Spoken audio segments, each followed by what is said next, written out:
Yeah. All right, buddy. Cheers to episode 2. 2. Nice. Brought to you by Noble Oak. Guy said it's good. Not bad. He said it's like double barrel, so it's a little sweeter. It's good. I like it. A little Coke in there. Nice. Mm-hmm. How's everything Coke going? Zero. I like Coke Zero. Yeah. Instead of Diet, I think it tastes better. See, I can't tell the difference between the two. Coke Zero and Diet? I can't tell the difference between regular and diet. Really? Yeah. For some reason. Yeah. What? Regular and Diet? I can't really tell the difference. I don't know. It's so different. I know. Probably. You probably got permanent COVID. Yeah. Yeah. Right. Yeah. So our last episode ended up pretty decent. We got some good feedback. Yeah. A lot of people reaching out, which is kind of cool. Using the codes. Yeah. Yeah. So we definitely appreciate, your hookup with Element and Flying Arrow Archery. They're extremely generous on that aspect. So I can't wait to try the arrows though. Yeah, they're great, man. Yeah, I'm telling you. I'm pumped about it. But because you're using the Fire and Ice, right? Fire and Ice for hunting, yeah. And then the F5s. F5s for 3D. Right. That's what I do. Nice. And they work good on your Ohio deer, right? Yep. My Ohio deer, yeah. My New York deer, my Ohio deer. I've been a bear. I've used on a bear hunt. Yep. That was like it was like 3 years ago when I started using their arrows. Right. When I got kind of sponsored by them. And I shot, it was on it's actually a video. My buddy Aaron Ritter from Limitless Outdoors, him and I put a video together and we entered it in the Mobile Hunter Expo, the film festival, the first mobile hunter that we had, and did real well. But yeah, that's the bear. I used Fire and Ice on that hunt, and then from there on, that's all I've used. Right. And then, like I said, 3D. All the tack. All the people that follow me and watch me shoot tack and 3D and stuff. It's just the cheap F5s, and and then my fletching the last year I've used Zinger fletches. Yep. I didn't have time to fletch. I was so busy with work, and tack was coming up in Vermont. I'm like, shit, I don't have arrows. I don't have time to fletch arrows. Those are the smaller right, they just slide on. You just slide them on.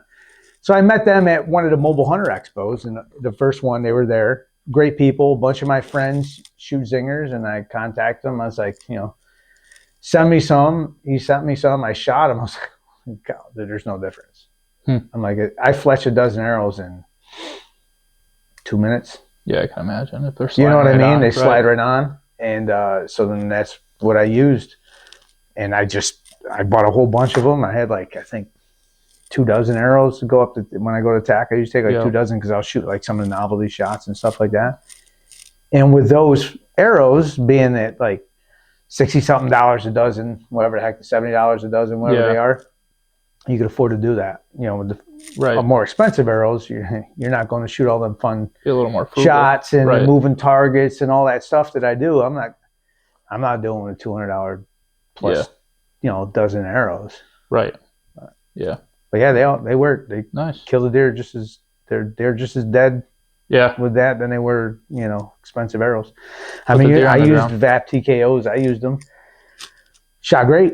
Yeah. Just a lot of money difference. And I'm like, if I'm going to shoot, tack and start shooting 3D again, I got to be, I still got a family and bills and stuff like that, and I want to pay for hunts and traveling. So you got to make your cuts where you got to make them, and using that discount code, you save a lot. Right.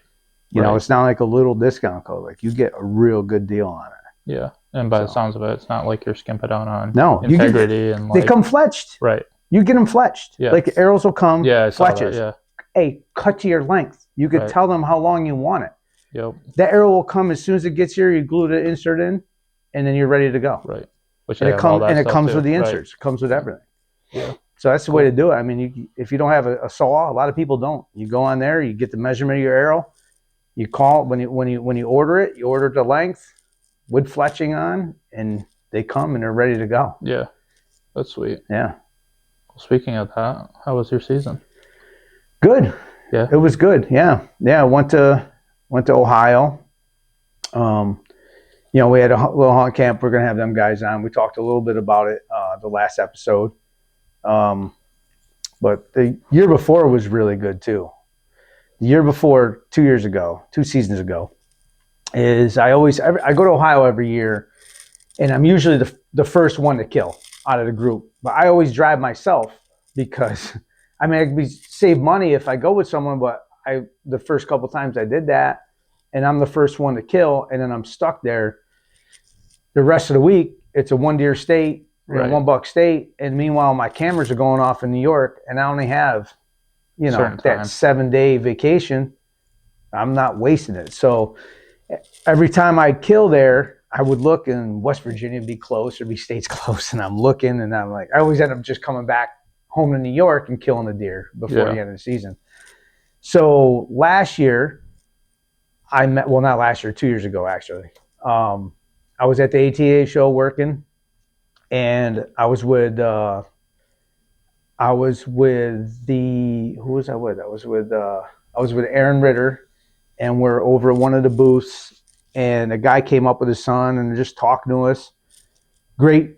We're with Latitude. We're over hanging out with Latitude. Gotcha. And then because Aaron's one of their guys that they sponsor. He's actually an amputee, and he was in the military. So we've been good friends for a few years before them.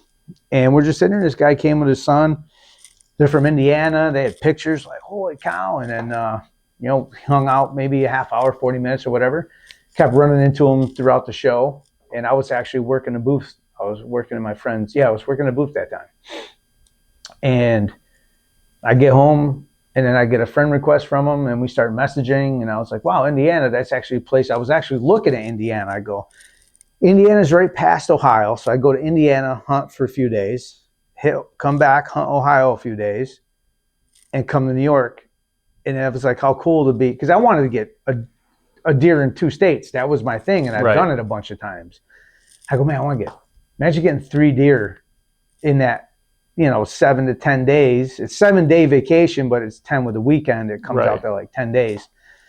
I go, man, if I kill deer in Indiana, Ohio, and then New York, that'd be so awesome. So Wes Ramsey, he's with Land Hunters. Awesome dude. Him and his wife and his kid are just awesome. And we just messaged. And I said, I want to go. He goes, yeah, I got public land like right down the road from here. You can stay at my house. He's got a big paint shop. He rebuilds tractors and stuff. He's got a side business, and he's a big body man, a boss over there in one of them garages. I said, okay. So I went down there, stayed here in the back of his shop. He has like a little man cave type thing with a big air mattress. And I slept there. His wife, his wife could freaking meals every night. I told her she didn't have to, but they're such nice people. It's so different when you go out there, because we get used to being around city. Even though we weren't born and raised in the city, we were born and raised like how the people I'm talking about. Right. But living out here now towards the city because of work, because you want to make money in a career, you got to live out here. It's different, right? Like when I first moved here, I waved to everybody. I still do. I waved to everybody, and my daughters are like, Dad, why do you wave to everybody? Like, because it's nice. She goes, they never wave back. No, no, I know. That was habit for a while. Because they're driving down, it's just like, I'm always like this all the time. Yep. All the time. And she's like, and then she makes fun of me. She's like, they didn't wave back that. Right. I'm like, that's all right. At least I know I'm doing the right thing. They're, Yeah, I know. So we go out there, and they're nice people, and they're cooking. I get it, because that's how it is where I grew up. I mean, my mom would have done the same thing. Or, that's just how it is. It's how they're raised. And I got there, and I want to say I was only there for like an hour. I was like, I got there around noon, and we just sat there bullshitting. And he goes, shows me a spot. I said, can I hunt there now? He's like, yeah, let's go. I go there. I get in the stand. I'm not in that tree stand for 10 minutes. I just got my camera set up, and I hear a brrr. I go, what the frig is that? I go, no way, that was a grunt. I just got in the stand. Yeah. I don't even know where, I don't know nothing really. Right. I get in the stand. I know there's some scrapes, and that's why we're in the stand around these scrapes. And then I look down this ridge, all the way down the ridge, I see something. I'm like, what the frig is that? I get the binoculars up. Beautiful 8-point, just standing there looking at me. I'm like, holy shit, I'm going to shoot a deer. It's on, right? Yeah, it's on. I grab my bow. I'm grunting. He runs maybe 30 yards and stops, and he keeps looking down in this ditch that comes down below me. I'm like on this kind of hillside. And I can't see him looking. I look, and then there's a doe coming. She's coming right down. He runs down there. I'm like, this is going to be perfect. They're going to come right down. There's a scrape right there. It's like 20 yards. As soon as she gets here, she kind of runs up the hill in front of me, like 5 yards in front of me. He runs up the ridge. I pulled the bow back 5 times. I could not get an arrow. It was just too thick. Mm-hmm. And he's from 10 yards to 20 yards. They're just running by me once. 5 minutes later, here they come. I pull the bow back. I just can't do it. He stopped twice. I got him to stop twice, right where there's brush. Right. And he leaves. Then I go to another spot. I hunted there, and then the next morning, I went out there. Next morning, I went out there, and I got up in a tree it was a little too late. It was just getting light when I got up there. I got up there and got set up. It was just starting to get light. I like to get there earlier, But it's my first time going in there by myself. I'm like, I'm like, where do you tell me to park? It's like a maze. Right. I get out, I go to the tree, and I hear something walking, and it's coming up the ridge the opposite way. The one deer I saw was in front of me. This one's coming behind me on the ridge. I see the silhouette of it coming. It gets up on top. It turns, and I can see he's a shooter. I'm like, I can't shoot. He come all the way down within 15, 20 yards, makes a loop, just hitting a couple scrapes, and then went right back the way he came. I'm like, oh my God. And I hunted the rest of the day, didn't see nothing. That evening, he worked in the morning. He took half a day. So I'm at the house waiting for him, and I'm shooting. He's got a little archery range on the side of his shop. And I'm shooting at like 45 yards, and I'm putting him in there. He pulls in. He's like, wow. It's like, yeah. He's like, let's go. Grab the stuff. We hurry up and go. And I'm on this one side. There's like huge corn, soybean fields, right? It's, I don't know, a mile long. I'm on this side, and he comes in the back side from another road.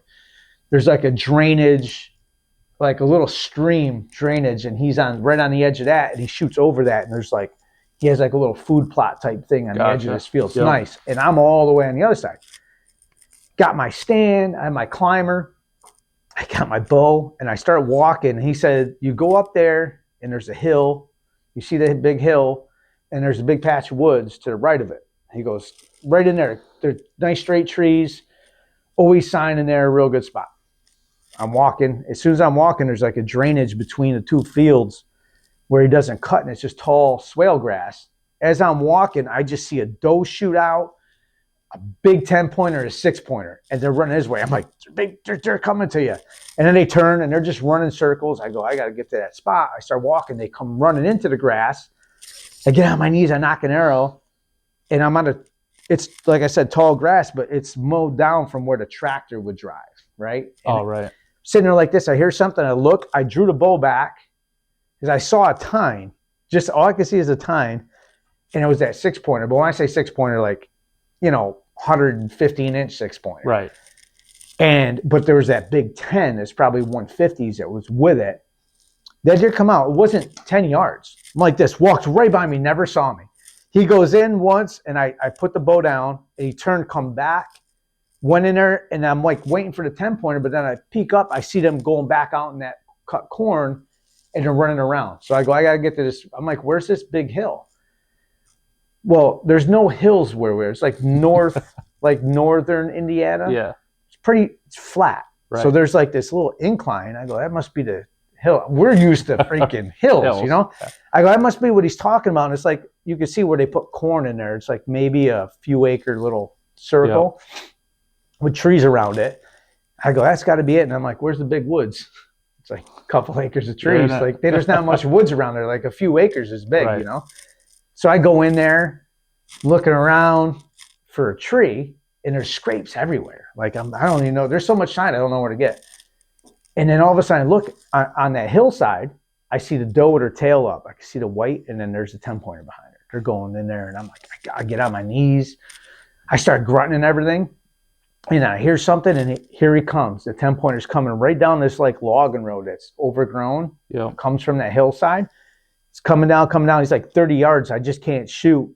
There's some brush, and I'm just on my knees, like peeking around the tree. And he's looking. I'm grunting, and he's looking. And so this was from watching Hunting Public. I've seen them do this before. That's where I got it from. So I kind of like, well, they do it. It's got to work, right? So I kind of hide behind a tree and I just take my hands. It's all leaves where I am. So I'm just like, doing it. He freaking lets out a huge grunt and he's just coming. I pull the bow back like this. And I remember coming around the tree like that. And he comes and he's kind of starts quartering to me a little bit. He's not 18 yards. I put that pin right at him. I mean, beautiful 10-pointer. 150s, 155. I shoot 4 feet over his freaking back. He takes off running. I'm like, what just happened? And then he sees the doe and he's chasing her. I go, I got to get up a tree. So I see it. I just turn around. There's a tree right there. I climb up it, hang my bow up. And I'm like, how did I shoot over this deer? And I look, my sight was still set on 45 yards from it. So I'm like, oh, so I put it back down. Now I'm sitting there and I don't see anything. That's rough. And there's like maybe 20 minutes left of light. And I look up on that hillside and I'm like, no, that can't be a deer. It looks fake. I get the binoculars up and there's like a 190-inch deer up there working the big, huge 10-pointer. How we know is because the neighbor ends up shooting it with a crossbow. Right. But he's up there and he's working a scrape. I'm like, oh my God. I got my bow. I'm like, come on. And he's coming down a hill and there's all these branches overhanging that little cut corn. And he stops and he starts trashing it and he makes a scrape. And I'm like, and then he walks 5 yards. He must have 15, 20 of them. Every one that was overhanging, he's hitting. So he stops. I'm like, I got to speed this up. So I'm like, I grunt. He looks right down. He could see the tops of the trees where I am. It's like a little hillside that slopes down. He could see in here. Yep. And he's looking and he starts bristling up. And then he starts coming. I'm like, oh, he's coming. Freaking tree branch. Tree branch hang on. He stops, looks at the branch, starts doing. I'm like, come on. Done with that one. He's coming. I'm ready. I'm like, come on, come on. He's getting closer. Now he's like maybe 80 yards. Coming down this hill, stops, makes another scrape. I go, I got to speed this up. So I grab my rattle pack. I'm like, shh. Now he's looking. I'm like, oh, he's got to come. He's looking like hard, like all bristled up, look like a sheep looking down. I'm like, and we're eye like 80 yards. I'm like, come on, you got to come. And I hear crashing. I look, there's that big 6-pointer comes and it stops 10 yards from me. I can hear him like breathing heavy, like, you know. I look and he is really like looking at this deer. I go, oh, he's coming now. I got like a decoy. And that deer finally looks up and sees him, and then he takes off. And I look, and he starts coming. I'm like, here he comes. Freaking tree branch hanging out. Stops. Starts trashing. This one, he rips. I remember coming up on his back feet. And, like, I remember seeing a branch, like, tumble. I'm like, I think he broke the freaking branch off. And then I grab the rattle pack. I start rattling again. I use a night and hail rattle pack. Yep. I put it back there and he's looking. I hear something. I look. The freaking 10-pointer comes. And he's coming and I don't know what I must have heard him because I looked over for some reason. Remember like this, and I just must have heard him or sensed him. And I look and he's freaking right there walking. I'm like, and there's this huge one and there's this, 190s and 150s. So I'm like, I totally ignore him. He goes right behind my tree like this, and I'm just watching. He is looking hard now. He sees that there. I'm like, he's got to freaking come. Right. Starts coming, makes another scrape. Now I got like 4 minutes left of light. And I'm like, well, I'll shoot a 10-pointer, right? I already know where he went. Like he wasn't there. I had to get down. He was still making scrapes and working that edge. I got down and left. Then I hunted. We went and put a stand up there on the hedgerow. I go, is there any trees in that hedgerow? He's like, there's a couple small ones. We can maybe get one in there. I said, yeah, probably try and put one in there. It just looked like he comes down there every day. Like it's just a path, Right. And he goes, yeah, we can do it. When do you want to do it? I said, I saw this video before, this guy talking that he does it at night and leaves the truck running and drives right up the stand. He goes, let's do it. I go, you want to do it now? He goes, yeah. I'm like, I think he had to work that day. I'm like, all right. After dinner, we ate dinner, and then we drove his Suburban. He's got a cool truck, all decked out with land hunter and stuff like that. Drive right under the tree. We hang it. And I remember being in the tree with I flashlight down. There were scrapes everywhere. He did break a branch. I mean, it was bigger than your thumb. It was huge. It was on the ground. That's the one he jumped up. So you could see the path where they're coming down the center of this like field, and it's like a teardrop. It's big on top, and then right here it's a hillside, kind of comes down, and it gets narrow. So it's like 35 yards across. So any deer that comes down to go to them lower fields, I'm going to shoot them. Right. So it was too open. Like I'm right on the edge, and there's one little sapling here. So I took and cut a tree that had a bunch of leaves on it, and so this is private land that Wes has permission to hunt. So I cut this tree that had all leaves on it, and I take a zip tie and I tie it so it's kind of blocking my, like from here down, I could see over it. And I go, I think that's going to work. And we leave. I go back the next morning, getting light out. I had to do a couple grunts. I hit the can. I hear deer coming. I look, and there's a beautiful 8-pointer comes down. Now, I'm only after that big one. You know, comes right down. He is, I don't know, 18 yards. So he gets behind it. I'm like, I wonder if I could shoot him. So I draw the bow back. I'm just sitting down like this. Draw the bow back. He comes right by me like this. I go, I couldn't believe I was able to do it. After that, I think I called every deer. I saw 3 or 4 bucks, nothing over 130s. Mm-hmm. Called every one of them in. Every one of them came from the same freaking. Well, behind that hill, I guess is like all brush, and that's where they bed. And I'm just calling them out of their beds. And the bucks now, this is the rut, so they're going in there looking for the does, searching because the does bedded there, and I'm calling them out. Didn't get a shot at one of them. So then that night, I go back in that stand. I see this huge, I'm looking out across the other cut field, and there's one that's got 2 flyers going back. Freaking, it's got a lint. He was telling me about that deer. He's 800 yards across, but he's walking the edge. I see him going that way. Then all of a sudden I look in front of him, here comes another buck. Big 10 or 12, walking to him. And they kind of meet like this. They go over he walks over the bank. This one trots over the bank. And I could hear, it sounded like fighting.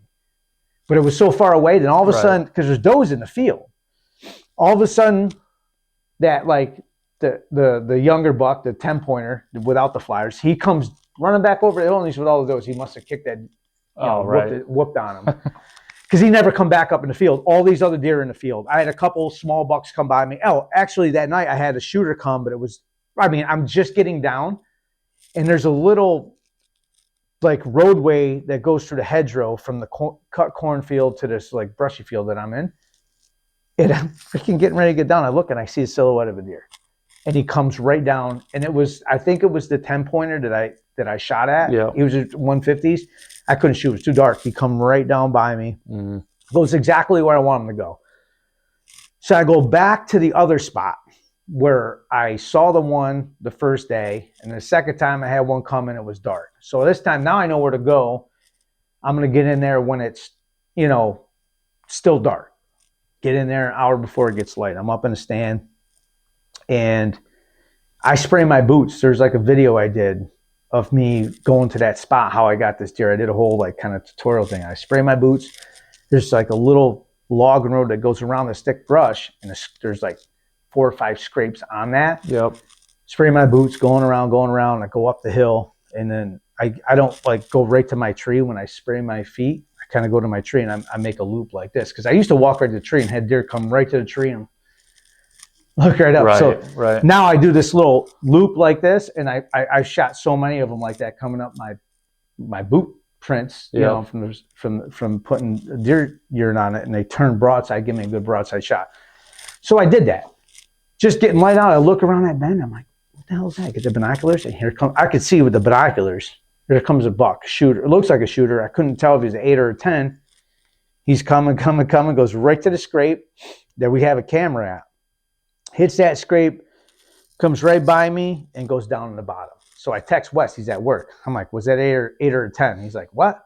I said, it was an 8 or a 10. He goes, so he sends me a picture, and it's hard to tell if it's an 8 or a 10. Right. He's looking right at the camera. I'm like, he's nice, I just couldn't tell. So now it gets light. It's like just getting light. Like that was dark. I was just able to see. It was like I don't know if it was a full moon. I can't remember, but you were able to see kind of with your binoculars in the dark. Yep. Now it's like starting to get light, like just shooting light. You know, when you could just gray light, when you could legally shoot. So I start calling. When that hits, like when legal light starts, where I can shoot, I'll call. And I hear something. Here comes the deer. Back. He must have went in there and bedded. Comes back, right up alongside me. I'm like, oh, it's an 8. Because it's kind of, even though it's 30 minutes before sunrise. You know what I mean? So it's still kind of gray light. I'm like, I can't really see his angle. And then he goes up the hill. And now he's up probably 60 yards behind me. I look, I get the binoculars, I see it's a 10. I was like, oh, it's a freaking 10. I mean, 15 yards from me. So I hit the grunt call. He stops and looks, and he's like up here.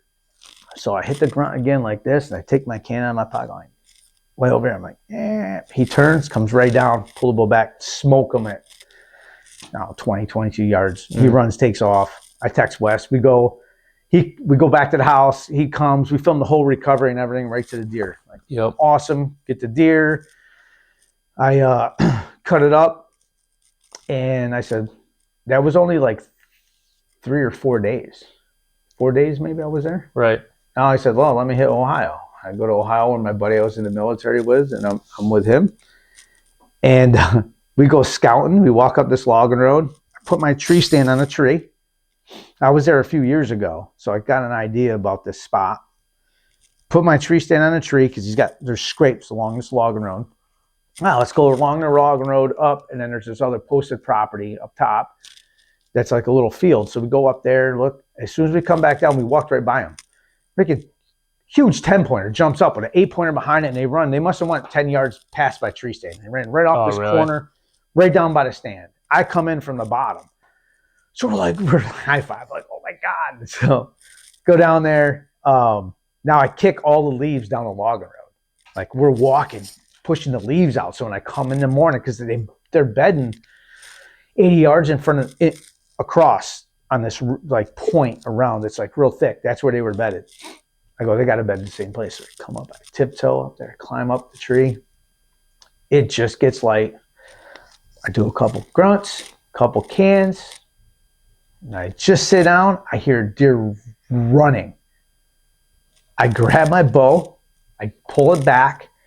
Comes running across. Stops. I go, stops. I can see he's, nice deer. Whack. I hit him.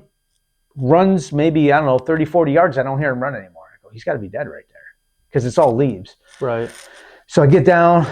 I go get my buddy. We come back with his son. That deer didn't go 50 yards. I smoked it.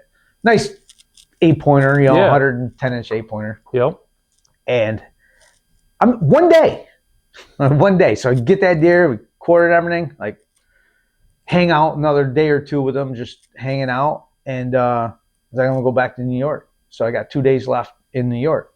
I was like, how cool it is to kill 3 deer in 3 states within 10 days, Right. I come back to New York. This was all on your vacation. All on vacation, on that one vacation, 1 week, but it come out to 10 days total. Right. Yep.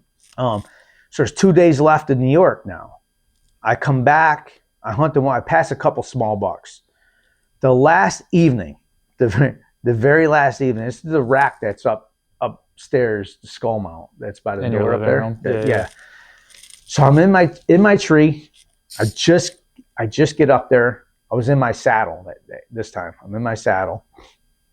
I'm up there and I just get all set up. I look out and there's freaking doe over here. Doe popped out over there. I must have walked right by her. She didn't see me. She's out in the field. Oh, this is great. Doe's popping out in the field. And I'm in this. This is exactly where I put you when we went muzzleloader hunting. Yep. Except for that's a ladder stand that I had my daughter, and I was in my saddle like 20 yards near it, So they come out of that corner. That's usually where I shoot them. And there's deer all over. I remember it gets dark at like 4:50, something like that, 5 o'clock. It's like 20 minutes, 30 minutes before it gets dark, like prime time. The doe that was down here comes flying by me. I'm like, I look, the other does running. There's more deer that were in the field down below are all running by me. Like, what are they running for? And I see something all the way across the field. I get the binoculars. It's a freaking idiot with a crossbow. He's an old guy. They don't like him. Right. But he was hunting. He don't hunt there no more. He's not allowed to hunt it. But he's walking the crossbow all the way across the field, gets right even where I am. I see him sit on the ground on the edge of the field because I could see his face like white. And I'm so, when I say mad, bows hanging like a 5-year-old like this going, starts sprinkling. Now it's starting to rain. There's 10 minutes left. I'm texting my buddy about this. And I was like, dude, I can't believe it. He's like, don't worry, it's going to happen. I don't know how he kept saying it's going to happen. It's going to happen. Right. Every time I'm saying about how pissed I am, he's like, it's going to happen. I just have a feeling it's going to happen. He goes, I know how you are. It's going to happen. So I'm like this. There's like 5 minutes left of light. It's raining good. All of a sudden, I look in that corner. I see tines coming through. Freaking shooters coming out. I grab the bow. I turn, and he's just walking diagonally out in the field, getting a little further. I remember I shot between this Y of this tree. I range find where he's going to go. I could see him here, and people aren't going to like this, but this is like 54 yards. Right. I turn my sight to 54. I draw the bow back. He gets right to that spot. He stops, start eating. I shoot, and I hit him. I hear a thwack. I see his back legs come up. He runs maybe 10 yards and stops. And I'm like, I instantly hung up my bow, and I'm like this. It is pouring rain, like hard. And I'm watching him, and I'm like, go. And now he's walking, like real slow, all hunched. I'm like, I might hit him back. I'm like, I freaking hit him back, so I'm pissed. And I'm going like this, going, go down, go down, go down, lay down, lay down. I'm like, I know I was saying out loud. All of a sudden, he goes maybe another 20 yards and lays right down. I was like, yes. Mike, thank you, thank you, thank you. I look across the field, and now I see the guy with the crossbow coming like this. Oh, my God. Like freaking, I'm like, he's going to shoot the deer. Right. So I yell once, right? And I'm like, I don't want to yell because I jumped this deer. It's cut grass like that, right? You're not going to find it. It's raining with the grass. You're not going to find this blood trail, right? So I'm like, shit. So I'm hurrying, climbing down a tree, and I'm flashing my flashlight at him like this, flickering and flickering and flickering. I'm halfway down the tree. I see him stop. Yeah, he looked like Elmer Fudd, like it's rabbit season, with this crossbow. And he stops, and I see him backing up. So I get down. The deer's here. I go in the next field over. I go all the way around. I'm all the way down the road waiting for him to come out because I don't want this deer to see us, you know. I'm like this. He comes up. He's like, hey. I go, who goes hunting 30 minutes before dark through an open field? You didn't even walk in the woods. You kicked all the deer out. I go, who does that? He goes, well, I drove by yesterday, and there was 2 monster bucks right where I was sitting. I go, they could look out from the woods into the field.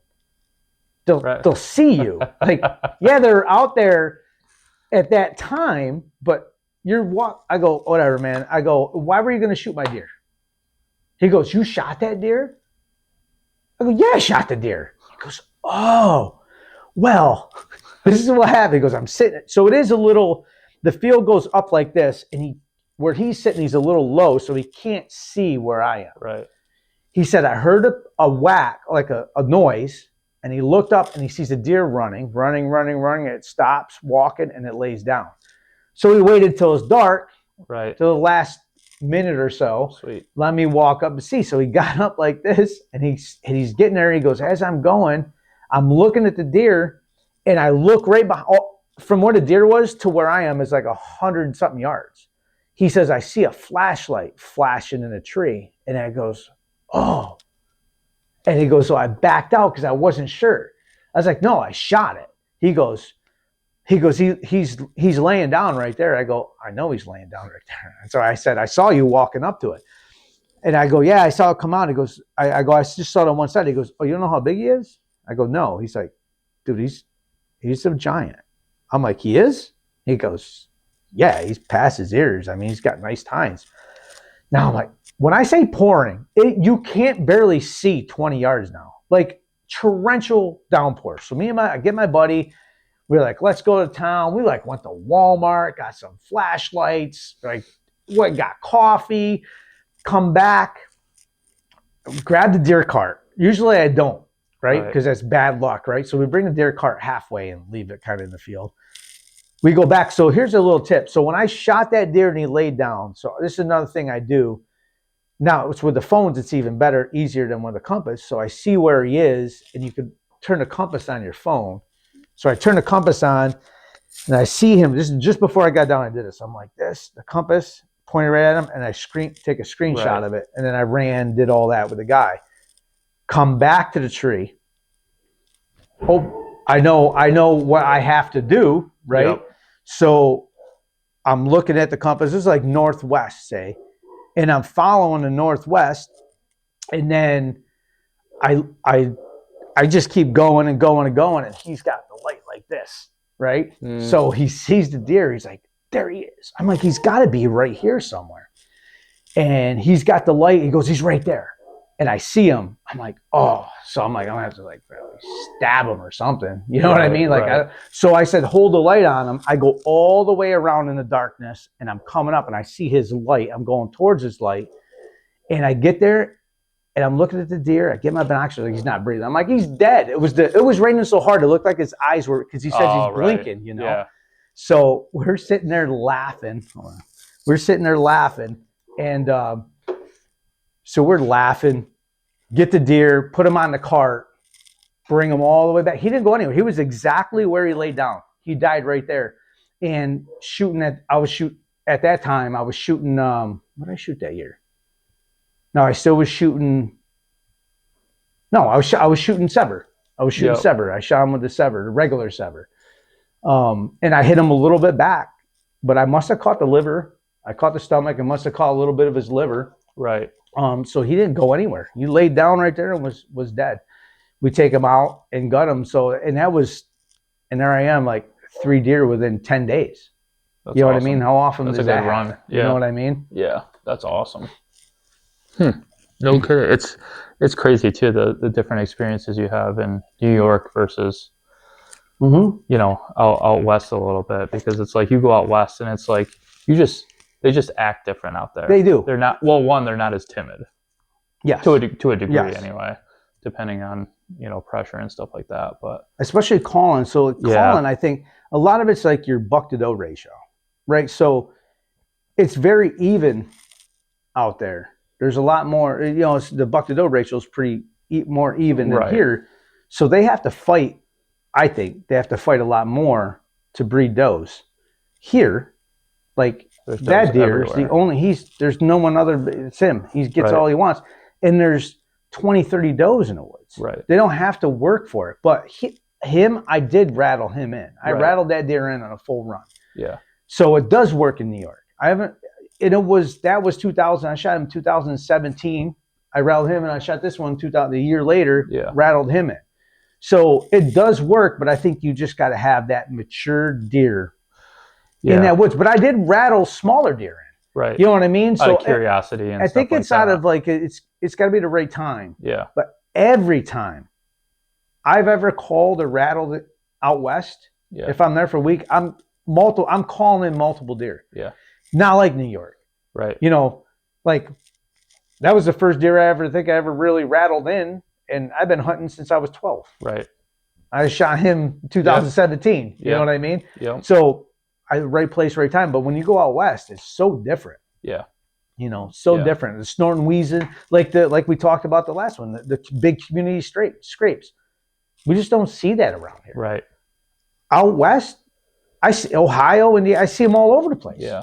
The branch has been broke off all over the place, and the ground's like dug down. It looks like a mineral site, and it's a scrape. It's just a hub scrape. Yep, they're a little more aggressive out there, not as elusive. Right. So, but I made it out to Kansas this year, and so the first year I went out, as I said last time, like I didn't end up coming back with anything, but again saw a ton of deer out there. So I go out with my buddy Matt. He lives out there in southeast Kansas, Well, so that's where you go southeast? Yeah. But is that towards the border? Yeah, it's probably, I don't know, 45 minutes to an hour north of like, of the Oklahoma border. Yeah. So, because that's what a lot of guys do. They'll say there's a group of them, and we all say there's 6 of us want to go. We all put in. Whoever draws Kansas hunts Kansas. Whoever doesn't goes to Oklahoma. And you find a place to stay. Yep. Where everybody's got the same hunt camp. Yeah, yeah. My buddy Matt, so he leases a ton of property out there. He's got his own outfitting business, but he leases in Oklahoma and Kansas. He does both. Yeah, and I think he's trying to get a little bit away from Oklahoma and start hitting Missouri now, getting some acres in Missouri, which would be awesome. But it's just so I didn't have good luck there the first year, and then I went out this year, and I'm like, I got to come back with something this year. Yeah. Like, this is my second year out there. I got to come back with something. So, did you go 2 years in a row? No, I didn't draw this in between years. So I went out this year and then 2 years ago. That year you didn't draw is when they made it harder for everybody. Yeah, so I guess it's going to be even a little bit tougher. Like, you may not even draw on the second. Yeah, that's a good thing I got 3 points. Yeah, exactly. So I was going to drive out if my buddy drew. We'd just drive out together, but I was going out by myself, and I'm like, I don't want to drive that's like 19, 20 hours. So I ended up flying out. So I fly into Oklahoma and then just get a truck and run up there. But so similar to you, like, I got in, I let Matt know. I said, hey, I'm headed up. Get up there, meet with him. We always chit chat for a little bit, catch up, and just hit the ground running. As soon as I get somewhere, I'm like, I want to go hunting. Yeah, and he's awesome too, because like he's the same way. Like, if he's hunting with people, he wants people to be successful, and he puts in a ton of work. He goes above and beyond with scouting. He goes above and beyond with making sure the sets are set up right. Access is absolutely critical for him. Like, he doesn't overpressure, certain stands. I mean, he's got thousands of acres that he kind of manages and does all these sets. So his cell cam bill is probably pretty expensive. So, but yeah, get in there, and very similar to you, dude. I was there 5 minutes from getting up there. As soon as I set my bow down, friggin' deer started. Isn't that crazy? That don't happen in the Arctic. It doesn't happen. So I'm like, this is, get the camera set up and stuff like that. And I'm just like, this isn't New York. I'm like, this is why I love Kansas. You have that feeling of just the environment is different out there. The wood settings is different. It was just, and then that comes out, and I'm like, it was a nice 6. It's actually funny that when you were telling the story, I'm like, this sounds a lot like my experience in Kansas, because again, a beautiful looking 6, where if it was in New York, that thing would be gone in 2 seconds. So I'm like all right. So I'm getting, yeah. That's Maine. I got that in Maine. Oh, really? Yeah. Yep. But stationed in Maine. So I'm like, all right, perfect. So the blood starts pumping, and I love calling, especially out there. I don't do it a lot in New York, but so after that deer goes by, I'm sitting in there, and I'm only 75 yards off the road, so not very far in, but my access is perfect because there's like a cornfield that goes along the road, and then there's a little bit of kind of like pines and then young oaks as well, but it's spaced pretty good apart, so they can kind of weave in and out of there pretty good and sneak through. And I'm on an inside corner as well. And what was a little bit tough about that spot is it was set up more for a left-handed shooter. Yeah. So if I sat in it, most of the deer are coming from this side. So I spent most of my time standing in that stand. So that was kind of tough, and my neck was. Dude, doesn't it suck? It was brutal, but saw a ton of deer from there. So as soon as that deer goes by, hit the horns, and because I was facing the tree, I was expecting them to come from like kind of like the 11 o'clock angle, 11 o'clock angle, and then also from like 1-2 o'clock as well. And I had a perfect like south wind. So I was like kind of on that edge where, you know, if they are gonna, you know, catch me with wind, it's gonna be like when they're kind of past that point. They're gonna get there to my shooting spot. If they go beyond that, then, you know, it might be a little bit iffy. So I'm like facing the tree, hitting the horns, set them down, and I'm like looking off to my left. I'm like, I keep thinking I see something. I'm like, no, but the in that area, the freaking squirrels were brutal, absolutely brutal. So I'm looking off to my right. Freaking, what was that one? That wasn't the one with the split G2s. That was the second deer. But this one of the deer that we had cell cam pictures of, 30 yards, just right there, walked right through the shooting lane. Caught me off guard because it literally must have walked right in line with that tree where I couldn't see it, and then cut, and then so I'm like, shit. So there's like a line of pine trees like this, and they go through there and go out to that little area where, you know, there's the young oaks and the pines, and there was, I think, 3 scrapes there. So there's one on the right hand side of the shooting lane, another one on the left hand side, and then there was one just down a little bit. So I'm like, he's going to come out there. He's going to probably hit that. So he comes over, hits the first one. So as he gets done hitting that, I'm like, all right, as soon as he starts walking, I'm going to draw back. Drew back, and he goes, instead of walking, you know, in the clear, of course, he goes where every other deer didn't go, and started walking behind, and I grunt. He just wouldn't stop for anything. He would not stop. So let back down, and then what I think he was doing, he was trying to circle downwind of me, and there was a trail right behind me, or if you're sitting in it, right in front of me. It's thick as shit down through there, and that was pretty much my access. And he was going to come down a little trail that they had through there, but when he came down, he started getting a little weird, and then he cut back, and then he ended up walking back off. And I'm seeing a bunch of does and younger bucks, and I mean, they were running pretty good when I first got there, and then I think it was the day after. So I sat there 2 days, I think 2 days in a row, just because the wind was good. It was, you know, easy access in and out. So it was set up for like an all-day stand. I could sit there all day and you know, not disturb anything. So I sat there for a couple of days, and my last day sitting there, I saw a beautiful, I think that was the 10 point, but he was off to the right. So they started becoming in lockdown, and he was just stuck with a doe. He wouldn't come to any calls. If I rattled, he'd kind of look over. He wasn't leaving that doe whatsoever. So, but again, every time I rattled at the beginning, they'd come freaking flying in from everywhere, man. It was one doe goes in heat. It was absolutely crazy. So I ended up moving around a couple other spots. On the 2 deer that we were kind of after, were hanging out more so on like a knob.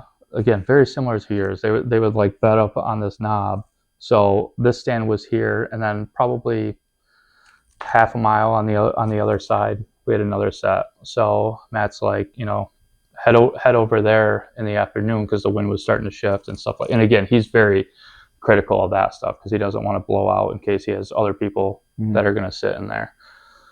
And I'm like, because I told him, I'm like, it's starting to get a little bit squirrely here. I'm probably going to get down. So he's like, well, hop over to the other side, because they'll go down there, and there's a couple cornfields that they'll go out there, and especially during the rut, they'll chase does around all day long there. So I went down there, and it was such again, just that Kansas feel to it. You know, there was a river bottom that just kind of swirled up through. There's a CRP field off to the left, big, beautiful oaks. And again, I was there 15 minutes. A 120 walks, you know, comes down. He had split G2s on both sides. And, you know, obviously at the beginning of the hunt, I'm not looking to, you know, New York crush a one. Well, yeah. If it was on my property, that would be a big deer for my property. So I would have whacked that one. So he kind of played around with a doe, grunting, chasing her off. And again, man, it's just like these scrapes that are out there. They're just freaking ripping up out there, and they're all over the place. And it's like, it's just stuff that we're not used to whatsoever. How about the rubs on the trees? Everywhere. Insane. And not just like, I mean, you're talking trees you put your stand in. Yeah. Yeah, exactly. So sat there and I'm hunting 12-hour days. Like if I'm out there, I'm hunting 12-hour days. Some people go out there, they're, they'll come back at like 9:30, 10 o'clock. Yeah. Not me. If I'm out there, I'm hunting as long as, weather's good. And there's enough stands where no matter what the wind's doing, there's places to go. So kind of throughout the week, it was warm. It was like in the 60s when I got there, high 60s. And then we were expecting a cold front there was like a 2 or 3 day cold front coming through. When I think it was Tuesday was the start of it to Thursday. And it ended up getting pushed more towards like late Wednesday, Thursday, but it still wasn't that snap that you really needed. And they were locked down. It was just like an unfortunate week where they were locked down. The big ones weren't really moving or anything like that. So I'm like kind of getting to the point where I'm a little bit discouraged. I'm like, I love it out there. Like, again, I leave there, I go back to camp, and we just bullshit, have fun. A couple of guys did shoot out there. We never were able to recover. So that was a good thing to kind of pass the time by. We'd go out there, look for their deer. And unfortunately didn't come up with anything. But yeah, so again, nothing really crazy throughout the week. And then the last day, it was like we tried a new set, and Matt had some beautiful, beautiful deer on this set. I mean, we're talking, one of them he ended up shooting after I left. That one was a 182 or 187. I can't remember. Thing was a beast. But then he called that one Waldo. So before that, that was after I shot mine, but I'll get to that. And then he had another deer on there called the Bully 9. And this thing, like on the trail cam pictures, it's like one of the dudes that you see at the gym where it's like he had no neck. Yeah. But he like stood like he was a straight up bully. Like he was running that area, chasing deer off. And Matt's like, dude, if that guy comes by, shoot that. We need him gone. He's a pain in the ass. So I go in there, literally final day.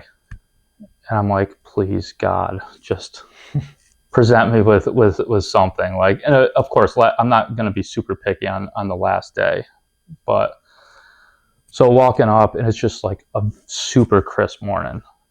Get into the big old oak tree up there, and I'm sitting there and just looking around, and it's just a big field, again, with just pines kind of spread out sporadically, and sun's rising, and it's just like literally the perfect scene that you could ever picture, that crystallized, ice on the grass and the trees, and just the sunrise, and turkeys just rocking off of their roost. And it's just like, I'm like, this has got to be the day. Like, if a deer comes out and I end up shooting it, like, this is the most picture perfect hunt that I'll ever have. I set up my cameras, get my bow in place, and does start coming out, and they're coming, I don't know, 10 yards from me, and I keep hearing steps behind me. Ended up looking, and it was I think that was the 8-point, but it was the 8-point, and then he ended up fighting in the corner with another deer, and he ended up coming out, ended up snapping his main beam right off. Snapped it right off. So did you find it? No, we didn't end up going look, but Matt actually had a camera in that back corner and got them fighting on camera. So he's like, he shot me a text. He's like, do you hear these two deer fighting in there? I'm like, no, I don't hear anything. He's like, they're in that back corner. He ended up coming out, snapped his main beam right off. Oh. Yeah. So he ended up coming right in, and he was 20, 25 yards away. He ended up leaving. He was locked down with a doe. So wherever that doe was going, he was going. I'm like, okay, we're good. We're headed in the right direction. And then does just started popping out everywhere. There was probably 10 does at that time where they were just coming out everywhere, and they were just kind of surrounding kind of surrounding me. So I'm like, shit, like if a deer comes out and I want to shoot, like it's not just too many deer, 2 or 4 eyes. You know, you got freaking 100 eyes on you. And then all of a sudden, it freaking happened. Probably 80, 90 yards away, this buck comes out, and all I just see is horns from above, like a smaller pine. And I'm like, holy shit. Like, to me, this was the biggest deer I've seen, like, in person in a stand. So instantly, I like kind of like lock up. And he walks over, and he starts raking these trees, like just like a 12-year-old, just like destroying his toys, just like going nuts. I'm like, this is so, and I'm just like soaking it in at this point, trying to calm myself down. I'm like, oh, this is cool. Like, you know, if he comes in, you know, it's just another deer, just whatever. And then he just stands there, goes over, hits a scrape. I'm like, this guy's like not coming in. It's going to be one of those things where he's hung up. He's going to end up going back into that back corner. And then all of a sudden, this doe comes out directly across from him out of the woods. Doe looks at him. I see him stop, look at her. And then all of a sudden, she turns, starts walking right towards me. I'm like, thank God. He starts walking, and all of a sudden, I just see his shadow. Like, at this point, he walks behind the tree, and I can't see him, but the sun was perfect where I could see his shadow. And all of a sudden, I just see the shadow start moving. And I'm like, here we go, baby. And then, she ended up coming in, and she was feeding, and he just walked that path, just like the scenario with you. It's like they just take their time. Those mature deer just take their time with everything. You know, those younger deer, in 30 seconds, by the time you see them, by the time they get to you, they're there. Yeah. These guys, it could take a half an hour for them to go 50, 60 yards. So he ended up walking in, he's feeding, and he fed in front of me for what felt like 20 minutes, but it was probably like 5 minutes, 25 yards away, just facing straight on with me. And I'm like, oh. And then of course nerves start coming in. And then it was just like, he read a script, and all of a sudden his head almost stayed in that position, and he just moved his ass end right around, perfectly broadside. And I'm like, all right. Meanwhile, at this point, I have like 12 does around me. So I'm like watching all of them, and a lot of them are feeding. And then one comes out of the corner and then starts going up, and she's facing me, and she keeps lifting her head. She doesn't see me, but she's looking. A lot of the deer were coming from behind me. She kept looking. I'm like, oh my God, is there more coming from behind me? And then finally, I'm like, I got to make a decision now, because this guy's going to take off. He's not going to stick around forever. As soon as she puts her head down, I draw back. He's got his head down. As I draw back, my string catches my bino case. And you just hear like that. And all of a sudden, it was just like, you see all these heads just go just like that. And literally just put it, probably, I don't know, 6-7 inches below the spine, and just crushed them, hit high, came out literally a perfect shot, took off, went into the woods. So I called Maddie. I'm like, I think I did it, brother. I think I did. Dude, I was so filled with emotions that, because on the way out, like, I'm now Chase is getting into hunting. So we've been talking a lot about hunting, and I took him out before I went out to Kansas, and we ended up shooting a doe. So this kid is hooked. The barb's in, he's ready to go. He ended up saving up his money. He bought a bow himself, which was awesome. How old is he? 8 years old. Yeah. So now he shoots not every Tuesday, but most Tuesdays at the archery shop. So, so instantly I'm just like thinking about him, because he's like, Dad, you got to get a deer. You got to get one. So instantly I start thinking about him. I like start crying, like, cause like that's all I'm thinking about. So I call my wife, and I'm like, I did it. You got to tell Chase. Like, Chase just went to school. I'm like, oh man. So like, I had to calm myself down. Ended up calling Maddie. Said, did it. Good shot. Good to go. These guys come up, and he went, I don't know, probably 60, 70 yards tops. Ended up dying. It was just like, you walk up to it, and it's just so doesn't feel real. Yeah. Doesn't feel real. And it's just like I personally have not put hands on horns like that, antlers on that ever. So like, you know, you have those rush of emotions and all that. And I kind of felt bad because I was so like shocked by it that I didn't actually show a ton of emotion. So I didn't like want Matt to think like, you know, oh, he doesn't care about 144-inch deer. It's just like, it took me like 2 or 3 days for it to finally like register. Like I shot that, like I made it happen. And it wasn't so much that I shot the deer. It was just all the freaking work leading up to it, 12-hour days, going out the year before, 12-hour days. And then finally, ended up happening. But Chase was through the roof when I ended up telling him and showing him. He came back and was holding it. It was just like, it was awesome. So that's so cool. Yeah, it was cool. It was fun. And now, again, I'm hooked. I want to go back out to Kansas. Yeah. I do want to get out to Ohio too. So that's my plan this year. Hopefully, if we do, we're probably going to do a turkey hunt camp in like Ohio. Yeah. Ohio or West Virginia or something. Your son could hunt there. There's no age limit. Right.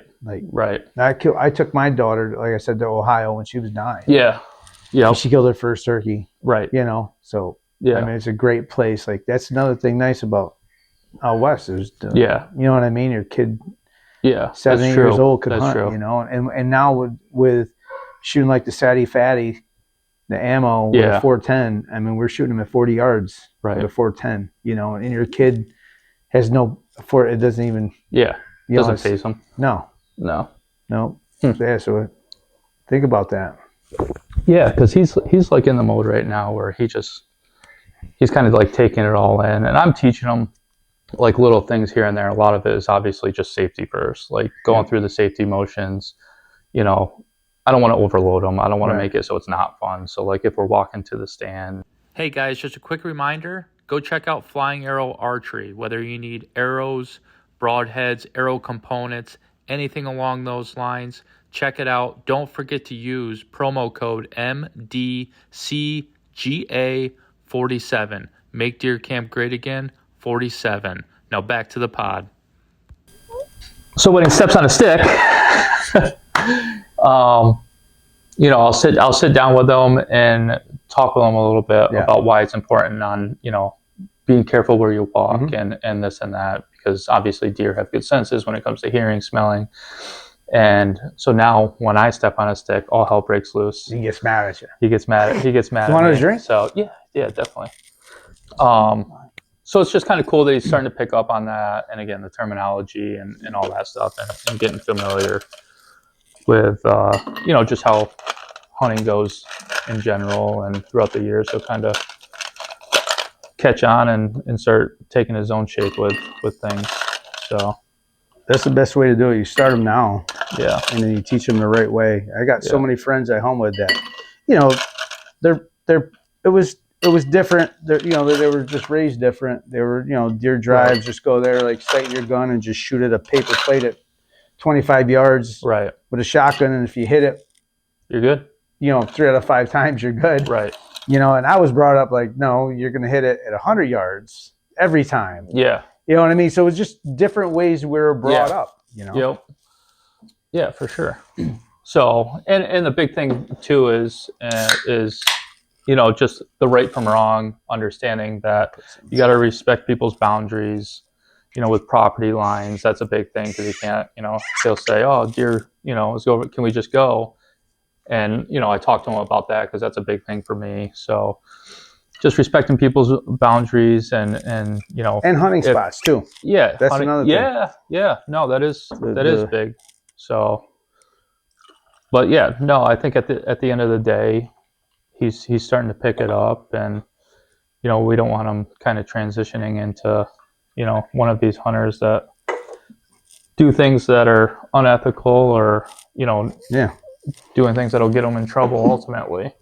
So, spoon. Stir. Nice freshie.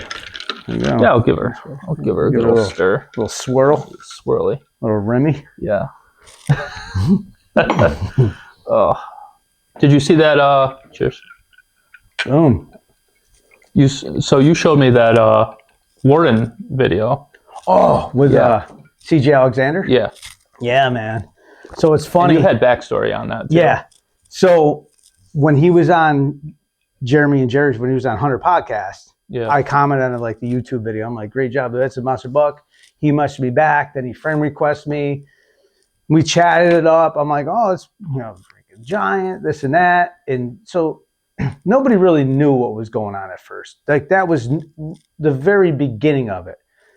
So everybody says stuff now about Jared. Oh, they did it. Nobody knew. They just everybody literally thought this kid just shot. Did we deep down? Did we know there's something up? Yeah, his story didn't make sense. Everybody said that. Jeremy and Jerry said that. It was like weird, but you just let the kid talk. It's his. I mean, he ultimately agreed to it. Yeah. So he wants to tell a story. Yeah, exactly. So then we're texting, text and Instagram. And then where I hunt in Ohio is not far. I was like, yeah, you hunt Ohio? I go, yeah, I'm going. I go hunt public land. He goes, it's not far from me. He goes, dude, I'll bring the horns. This is all months before shit started getting really bad. And I was like, yeah, okay. And then it started getting weird. Then you started hearing these rumors come out, right? And then I go, dude, what's going on? So I know, because what I do for my job is I investigate crimes all the time. Like I'm an investigator, So then I went back, watched the podcast, and then you watch it a second time, and now you're like, now that you know there's some foul play involved, now you're like, oh, there's a thing, there's a trigger, just things you do, right?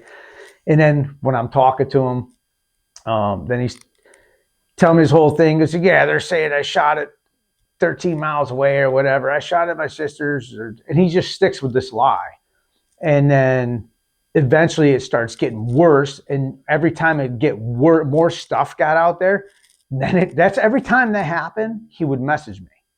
And we're talking, and he goes, these scumbags, they make law enforcement officers like you look bad, he knows what he's doing though. Yeah, he knows what he's doing. Yeah, and he says, they keep telling me, they keep threatening me they have this stick. Well, if you got something, why I'm not in jail? They just tell me you got a stick, string, and some knives. And I'm thinking, why would you leave your knives? Like in my head, I'm like, are you so dumb that you left not one knife, you left two knives? Right. You know what I mean? It was so weird. So he keeps, every time something comes out, every couple of weeks or something. And I said, well, then just prove him wrong. He goes, like, how?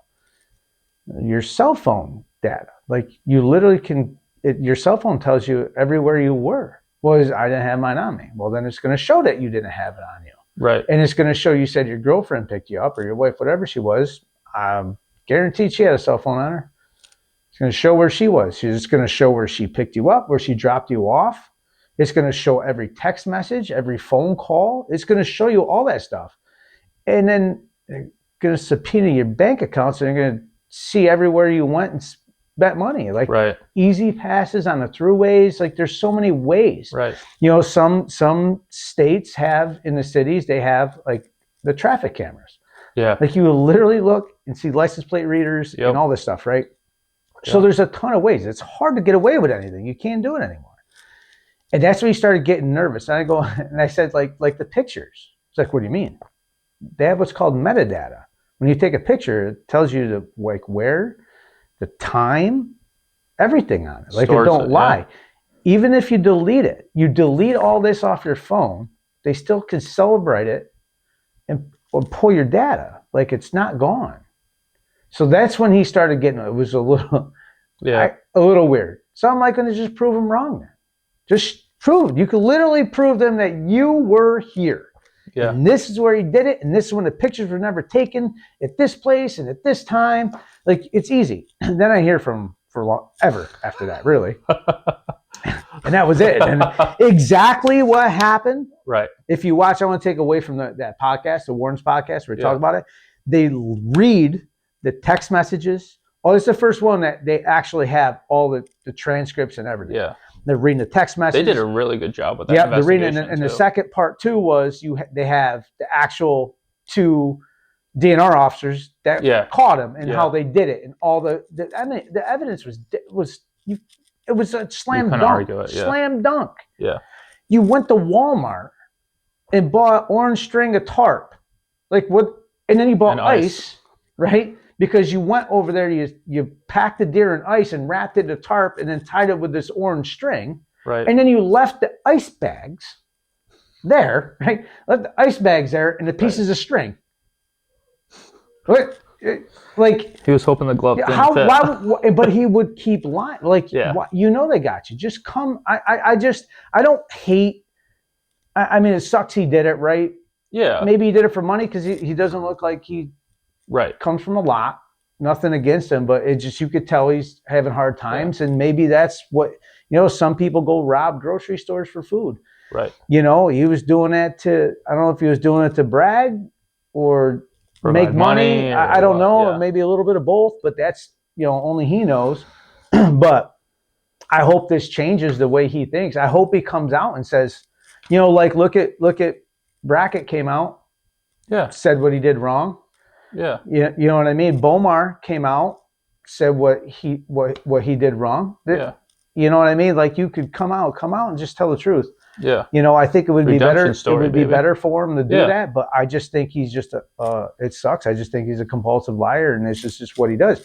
Because he shot a deer the year before in the same place. Yeah. And he shoots the deer.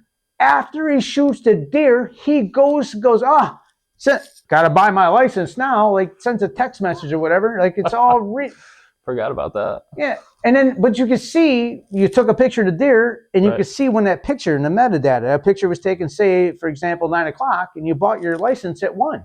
Right.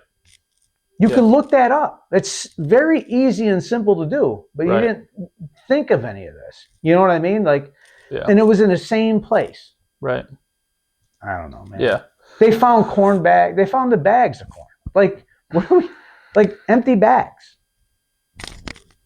You're littering too on top of this. Like, what are you doing? Oh, yeah. It's just mind-blowing crazy.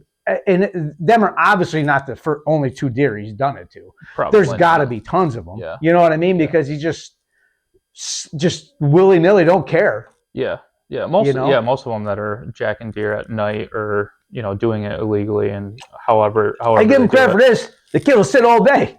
He sat all day, dark to dark. He did. He would sit from dark to dark. And he put all that time and effort. Well, I was just gonna say, it's like, if you're gonna put all that time and effort in, do it the right way, man. If it's not that deer, do it with another deer. But yeah, it's absolutely wild. It's nuts. But that's a CJLJ. Like, I talked to the dude, chatted with him. I got all the texts. I was showing you the text messages and stuff like that, and the Instagram messages. It's crazy. It's wild. But hopefully, hopefully if you're listening, just tell the truth. Yeah. Just tell the truth. Right. Tell the truth. Don't do it anymore. Right. But tell the truth that you screwed up. Yeah. Everybody you made a mistake. You know what I mean? You made probably a lot of them, but yeah. What are you going to do? You know what I mean? Hopefully you become a better person after this, because we don't need more shitbags in society. Let me tell you. And I'm sure, like, a lot of people, whether it's like, when I was in law enforcement, it doesn't matter if it's murder or robbing a grocery store. There's other thing going in people's lives that cause them to do that. Right. So a lot of it's how you're raised. Like, so most of the poachers around here, I know, guess what? Their fathers are poachers, their brothers are poachers.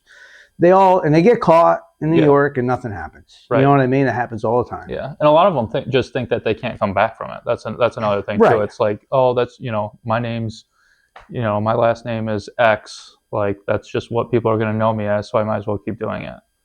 Yeah.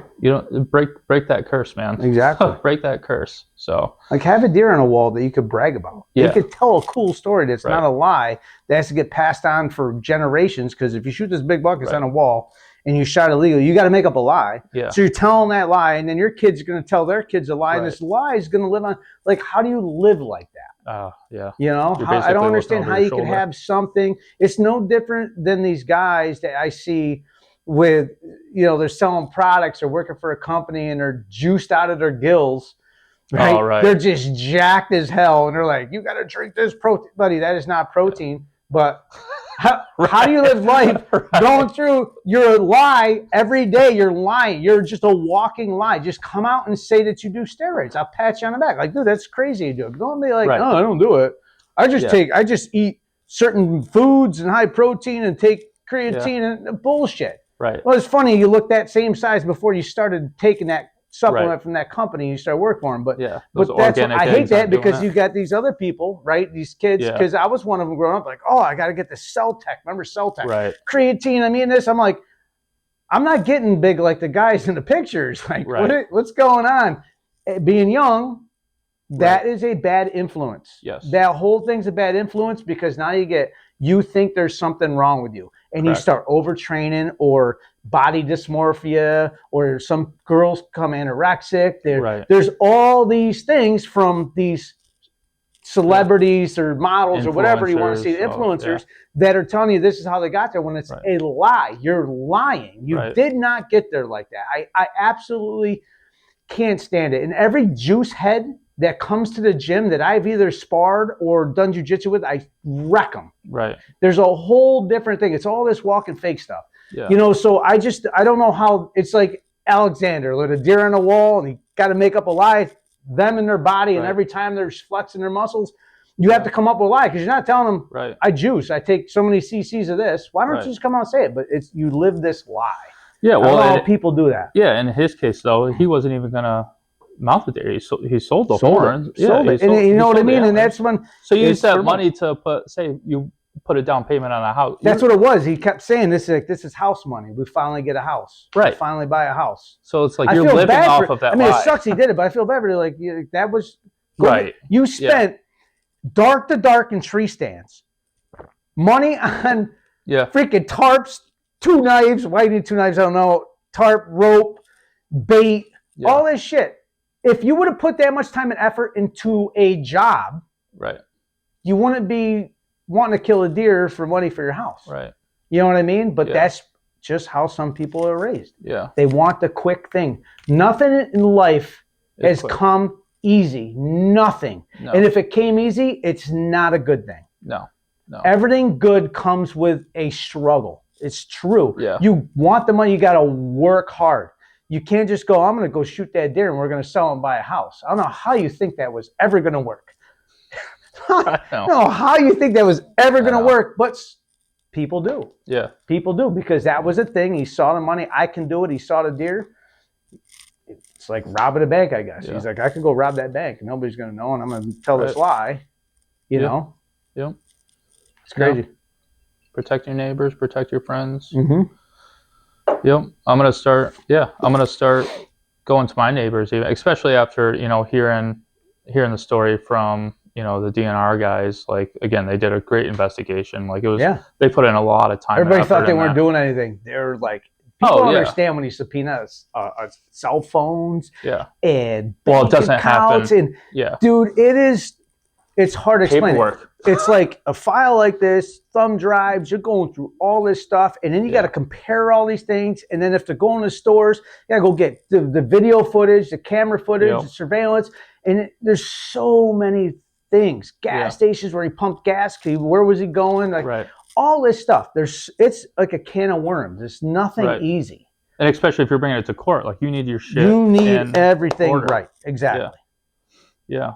So, but no, I'm going to start going around and talking to my neighbors a little bit about, not about like that case, but just, are they hunting? Are they not hunting?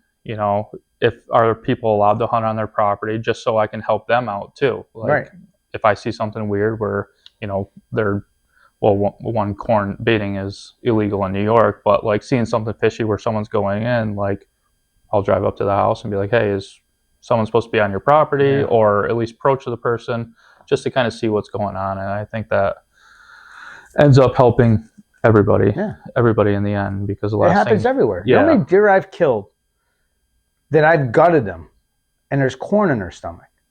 There's no cornfields around. Right. Somebody's baiting them. Oh. You know what I mean? It's crazy. Yeah. No, that's definitely 100% happens for sure. Absolutely. So, no, it's just head on a swivel when it comes to that stuff. Yep. And, unfortunately, it just kind of gives people a bad name. And, 99.9% of hunters do the ethical and right thing. But, it's the 0.1% that stands out, unfortunately. So it's better to kind of get ahead of the game and say something. I know some people are like, oh, I don't want to be a rat, or I don't want to, even bother. With all especially now, not even the hunting. Look at the crazy people out there. Yeah, no. Every single school shooter, bomber, whoever it was, as soon as they do an investigation, somebody there, either in the family or friend or a teacher or whatever, coworkers, like, we knew they're crazy. We knew something was gonna, but nobody says it is a hard thing. Yeah. It is a hard thing, right?